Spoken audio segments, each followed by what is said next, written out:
Brothers and sisters, so welcome to another day in our talk series on the discernment of spirits. So yesterday I was speaking about Dan and how he noticed that there was a pattern of peace that emerged in his life where he was searching for peace, this peace that Christ spoke about. He noticed that when he would go and memorize scripture that he would experience peace in his heart. And so this was a big thing. And then he realized in scripture itself that there were some scripture passages that had a great impact on him. And yesterday we read one about, the Lord calling us through St. Paul in his letter to the Romans about renewing our mind. Today I would just like to speak about another scripture passage that he came across that was very instrumental to his spiritual life. And it was another letter by St. Paul to the Corinthians. And really this passage speaks about the battle, the warfare that we're involved in for our mind and heart. And this is why this series is also called Spiritual Warfare, discernment of spirits.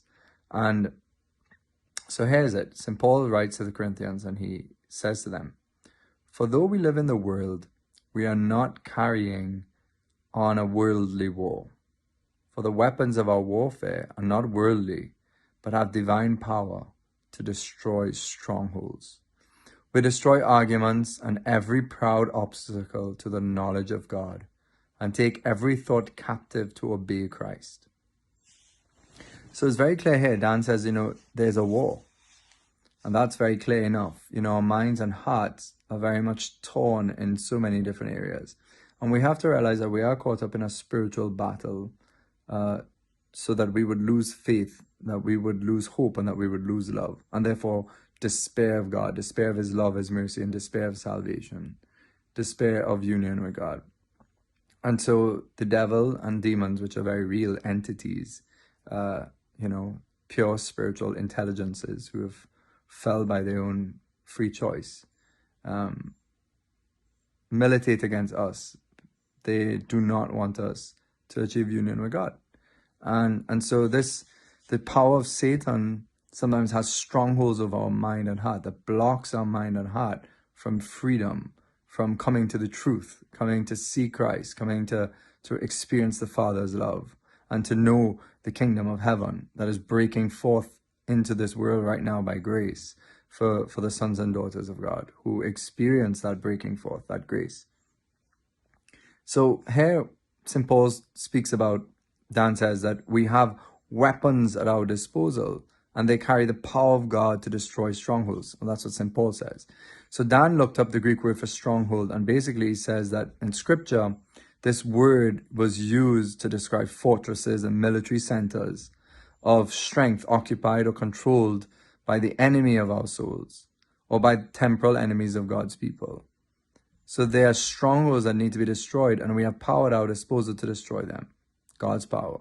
And what are these strongholds? So he goes on, he says, St. Paul continues, "We destroy arguments and every proud obstacle to the knowledge of God." So then the strongholds are arguments and proud obstacles to the knowledge of God. It seemed to me that this was a description of a war in the mind. And so Dan says, well, he knew that war very well. He knew so much affliction in his mind and heart. He knew the self-condemning thoughts that he had of himself, the self-loathing thoughts. He knew the thoughts of what others said about him. And he gives this very moving, very powerful, very sad experience that he had of something his own mom said, and we will read that in his own words. But basically, to wage this war in the mind is to destroy the lies of Satan. Satan wants to suggest so many lies to us. If you look at the Garden of Adam and Eve, we see that Satan suggests this lie to Eve about the goodness of God, about the true image of God. And there's the whole story of sin, that she conceives, and Adam, as a result, to conceive, they both conceive in their heart this distorted image of God. They buy the lie about who God is. So there's so many lies that we have in our mind about reality and about truth and about God. And that's why we need truth. So we destroy lies by showing the truth, right? We bring down somebody's lying plans and network by revealing the truth. The same thing in our minds. We have to destroy the lies that we bought into about God and about our reality with the truth. And this takes faith, of course, to believe that Christ is who he says he is and has come to bring the truth. And so, where do we know the truth? Well, we claim the truth, first of all, in the scriptures, that Jesus has spoken in the scriptures, and the tradition of the church, that the Holy Spirit is leading the church in her unpacking of those scriptures. Of course, the magisterium of the church, because Jesus has promised to always be with his church, teaching us through his election, through the hierarchy, and through the raising up of saints, inspiration coming from the top down through leadership, but also coming from the bottom up, from the witness of the lives of the saints and the new things that God will reveal. So we have to look at these weapons, these tools, the sacraments as well, the word of God, the teaching of the church, as tools to destroy the lies that we've been told.